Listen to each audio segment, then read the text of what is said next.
આનું ઘોડિયું અંદરના રૂમમાં મૂકી દે તો. હા મૂકી દઉં. એક પેકેટ ડાયપર આપી દો અને એક સિરપ આપી દઉં.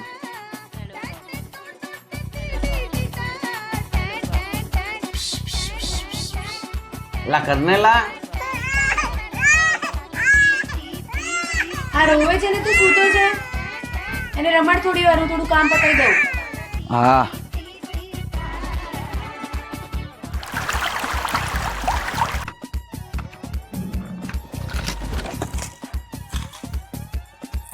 અયુ અયુ મામાને બાય બાય કહી દો. Bye bye. ચાલો. છે તો છલકતો જાય છે, લાગણી ઘેરાય છે ને તો વરસતો જાય છે. બે માં જેટલો પ્રેમ ના કરી શકે ને એટલો એક મામા એના ભાણિયાને પ્રેમ કરે છે.